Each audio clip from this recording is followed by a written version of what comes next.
अनामिका सिंह और आप देख रहे हैं तेजस भारत। पश्चिम बंगाल की राजनीति से एक ऐसा भूचाल सामने आया है जिसकी कल्पना शायद खुद ममता बनर्जी ने भी नहीं की होगी।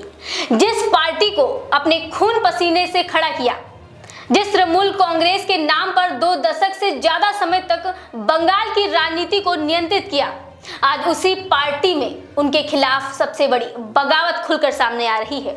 हालात ऐसे बन गए हैं कि अब सवाल सिर्फ बगावत का नहीं है, बल्कि ये है कि क्या ममता बनर्जी अपनी ही पार्टी पर नियंत्रण खो चुकी हैं।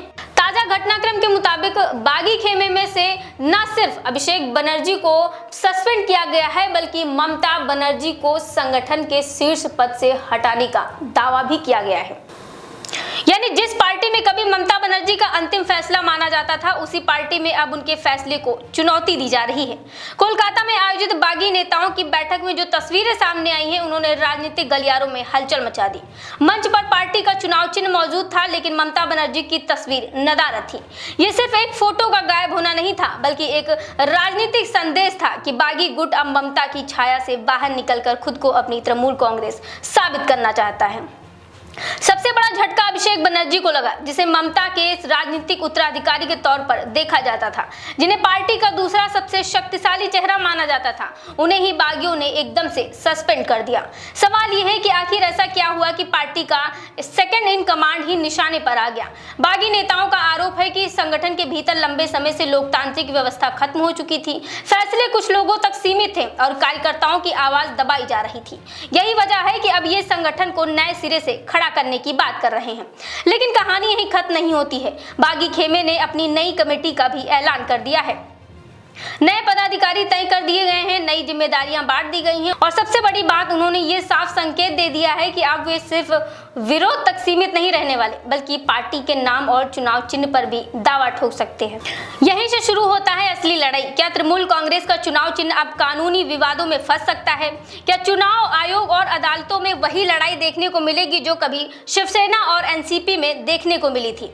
क्या बंगाल में अब असली टीएमसी और नकली टीएमसी की जंग छिड़ चुकी है? राजनीतिक विश्लेषकों का मानना है कि अगर बागी गुट अपने दावे को कानूनी रूप से मजबूत करता है, तो आने वाले दिनों में ममता बनर्जी के सामने सबसे बड़ी चुनौती पार्टी का अस्तित्व बचाने की होगी। उधर ममता गुट भी चुप बैठने वाला नहीं है। पार्टी ने कई वरिष्ठ नेताओं को कारण बताओ नोटिस जारी किया है। उन पर पार्टी विरोधी गतिविधियों में शामिल होने का आरोप लगाया गया है। यानी अब कार्यवाही और जवाबी कार्यवाही का दौर शुरू हो चुका है। दिलचस्प बात तो यह है कि टीएमसी के अंदर अब सिर्फ 2 नहीं, बल्कि 3 अलग अलग शक्ति केंद्र दिखाई देते हैं। एक तरफ ममता बनर्जी का गुट है, दूसरी तरफ बागी विधायकों का गुट है और तीसरी तरफ वे नेता और सांसद जिन्होंने अलग राजनीतिक रास्ता चुन लिया है। यानी जिस पार्टी को कभी बंगाल की सबसे संगठित राजनीतिक मशीन माना जाता था, अब वो अंदरूनी संघर्ष का मैदान बनती जा रही है। इस पूरे विवाद में एक और बड़ा मुद्दा सामने आया है, पार्टी फंड का। खबरें हैं कि पार्टी के करोड़ों रुपए के फंड को लेकर भी विवाद खड़ा हो गया है। कुछ खातों को लेकर शिकायतें दर्ज हुई हैं और जांच की मांग की जा रही है। बागी नेताओं का दावा है कि पार्टी की आर्थिक गतिविधियों की पारदर्शी जांच होनी चाहिए। वहीं ममता समर्थन ने इसे राजनीतिक साजिश बता दिया है। यानी लड़ाई अब सिर्फ नेतृत्व का ही नहीं, ये लड़ाई संगठन, पहचान, चुनाव चिन्ह और आर्थिक नियंत्रण तक पहुंच चुकी है। सबसे बड़ा सवाल यह है कि आखिर ममता बनर्जी इस संकट से कैसे निकलेंगी?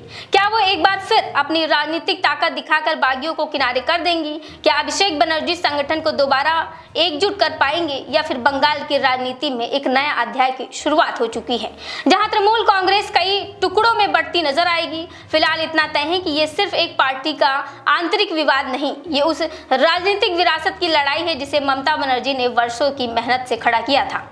आज सवाल ये नहीं है कि बागी कितने मजबूत हैं, सवाल ये है कि क्या ममता बनर्जी अब भी उतनी ही मजबूत हैं जितनी कभी हुआ करती थी।